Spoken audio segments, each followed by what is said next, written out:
ഗവർണർക്കെതിരെ വലിയ സമരമാണ് എന്നാണ് SFI പ്രഖ്യാപിച്ചത്. ഞാൻ SFIയുടെ നേതാക്കന്മാരോട് പറയുന്നത്, ഉളുപ്പുണ്ടെങ്കിൽ ഗവർണറുടെ ലെറ്റർ പേഡിൽ SFIക്ക് ദാനമായി നൽകിയിട്ടുള്ള സെനറ്റ് അംഗങ്ങളെ രാജിവെച്ച് വേണമായിരുന്നു നിങ്ങൾ സമരം ചെയ്യാൻ. അതിനുള്ള ഉളുപ്പും മാനവും നിങ്ങൾ കാണിക്കണമായിരുന്നു. ഗവർണർ രാജ്ഭവനിൽ നിന്ന് നിങ്ങൾക്ക് ലഭിക്കുന്ന ആനുകൂല്യങ്ങൾ മുഴുവൻ വാങ്ങി പോക്കറ്റിൽ വെക്കുകയും എന്തെങ്കിലും കിട്ടാതാകുമ്പോൾ പരസ്പരം കലയിക്കുകയും ചെയ്യുന്ന അന്തർനാടകമാണ് ഇവിടെ നടക്കുന്നത് എന്ന് മലയാളിക്ക് തിരിയാത്ത പ്രശ്നമില്ല. ഞാൻ വളരെ കൃത്യമായി പറയട്ടെ, ഈ പ്രശ്നങ്ങളുടെയൊക്കെ തുടക്കമായി നിങ്ങൾ പറയുന്ന കാര്യം, കേരള സർവകലാശാലയിൽ അവിടെ കാവിക്കൊടി എന്നിട്ടുള്ള ഒരു സ്ത്രീയുടെ ചിത്രം സർവകലാശാലയുടെ സെനറ്റ് ഹാളിലേക്ക് വന്നതുമായി ബന്ധപ്പെട്ടാണ്. അത് നടക്കുന്ന RSS സംഘടനയുടെ പരിപാടിയിൽ VC പങ്കെടുക്കുന്ന, ഗവർണർ പങ്കെടുക്കുന്ന ഒരു സാഹചര്യം ഉണ്ടായപ്പോഴാണ്. ഞാൻ ചോദിക്കട്ടെ, സർവകലാശാലകളുടെ സ്ഥാപന ജംഗമ വസ്തുക്കളുടെ കസ്റ്റോഡിയൻ ആരാണ്? അത് രജിസ്ട്രാറാണ്. അദ്ദേഹം അത് ക്യാൻസൽ ചെയ്യുന്നു. അത് ക്യാൻസൽ ചെയ്യുമ്പോൾ കേരളം മൊത്തം ചർച്ചയാകുന്നു. ഞങ്ങൾ ചോദിക്കുന്ന ഒരു ചോദ്യമുണ്ട്, ആരാണ് അനുമതി കൊടുത്തത്? അത് VC ആണോ? ഞങ്ങൾ അന്വേഷിച്ച VC അല്ല, PVC ആണോ? RSSന്റെ കേരള യൂണിവേഴ്സിറ്റിയിൽ സെനറ്റ് ഹാളിനകത്ത് ഈ ചിത്രം വെച്ചുകൊണ്ട് പരിപാടി നടത്താൻ അനുമതി കൊടുത്തത് ആരാണ്? അത് VC അല്ല, അത് PVC അല്ല. ഞങ്ങൾ അന്വേഷിച്ചപ്പോ അതിന് ഉത്തരവ് കൊടുത്തത് ഇതേ രജിസ്ട്രാർ ആണ്. അപ്പൊ രജിസ്ട്രാർ RSSന്റെ പരിപാടിക്ക് അനുമതി കൊടുക്കുക, പരിപാടി നടക്കുമ്പോൾ ഞങ്ങളത് ക്യാൻസൽ ചെയ്തിട്ടുണ്ട് എന്ന് പറഞ്ഞുകൊണ്ട് ഗിരിപ്രഭാഷണം നിർവഹിക്കുക, ഈ നാടകത്തെ മലയാളിക്ക് മുമ്പിൽ തുറന്നു കാട്ടുക തന്നെ ചെയ്യും എന്ന് പറയാൻ ഞങ്ങൾ ആഗ്രഹിക്കുകയാണ്. ഇതേ രജിസ്ട്രാർ 2 വർഷം മുൻപ് RSSന്റെ പരിപാടിയിൽ പങ്കെടുക്കുന്ന ചിത്രം കണ്ടു. അന്ന് ഞങ്ങളൊക്കെ പ്രതിഷേധിച്ചു.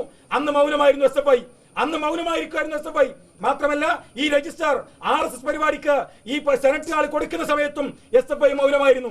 ഇപ്പൊ SFIക്ക് ധാർമ്മികത പൂത്തുലഞ്ഞു വരികയാണ്. അവർ വലിയ RSS വിരുദ്ധ പ്രസംഗങ്ങൾ നടത്തുകയാണ്. അവർ വരുന്ന ഗവർണർ വിരുദ്ധ സമരം നടത്തുകയാണ്. ഞാനൊരു കാര്യം പറയാം, ഗവർണർ വിരുദ്ധ സമരമാണ് നിങ്ങൾ നടത്തേണ്ടതെങ്കിൽ ഇവിടുത്തെ നിഷ്കളങ്കരായ ഉദ്യോഗസ്ഥന്മാരുടെ നെഞ്ചകത്തിലല്ല നടത്തേണ്ടത്, അത് രാജ്ഭവന്റെ പടിക്കലാണ് എന്ന് തിരിച്ചറിയാൻ കഴിയണം. ഞാൻ ഇവിടുത്തെ എംപ്ലോയീസ് യൂണിയന്റെ, ഇടതുപക്ഷത്തിന്റെ എംപ്ലോയീസ് യൂണിയന്റെ ഭാരവാഹികളോട് ഒരു കാര്യം ആധികാരികമായും ഉത്തരവാദിത്തോടുകൂടിയും ഓർമ്മപ്പെടുത്താൻ ആഗ്രഹിക്കുകയാണ്. ഇവിടെ എല്ലാ തരത്തിലുള്ള രാഷ്ട്രീയ പാർട്ടിയുടെ പ്രതിനിധികളും ജോലി ചെയ്യുന്നുണ്ട്. ഞങ്ങൾക്കറിയാം, മുസ്ലിം ലീഗ് അനുകൂല സംഘടനയായിട്ടുള്ള സോളിഡാരിറ്റി ഓഫ് എംപ്ലോയീസ് യൂണിയൻ ഇവിടെയുണ്ട്, കോൺഗ്രസ് അനുകൂല സംഘടനയായിട്ടുള്ള കുസയുണ്ട്, CPM അനുകൂല സംഘടനയുണ്ട്, BJP അനുകൂല സംഘടനയുണ്ട്, CPI അനുകൂല സംഘടനയുണ്ട്. പക്ഷേ SFIക്കാരൻ വരുമ്പോ ഇവിടുത്തെ ലീഗ് അനുകൂല സംഘടനയുടെയും കോൺഗ്രസ് അനുകൂല സംഘടനയുടെയും മാറിന് മാത്രം പിടിക്കാൻ കഴിയുന്ന ഒരു സംവിധാനം ഈ ക്യാമ്പസിൽ ഉണ്ടാവില്ല. ഉറപ്പിച്ചു പറയട്ടെ, ഇന്ന് മാറിന് പിടിക്കാത്തതും നാളെ പിടിക്കേണ്ടി വന്നാൽ പിടിക്കാൻ കഴിയുന്ന കരങ്ങളാണ് ഈ നിൽക്കുന്ന നൂറുകണക്കിന് MSFന്റെ പ്രവർത്തകന്മാർ എന്നോർക്കുന്നത് നല്ലതാണ്. SFIക്കാരൻ പാഞ്ഞു വരുമ്പോ ഇവിടുത്തെ എംപ്ലോയീസ് യൂണിയൻകാരൻ ചൂണ്ടിക്കാണിക്കുന്നവന്റെ നേരെ SFIക്കാരൻ വന്ന് പിടിക്കാം.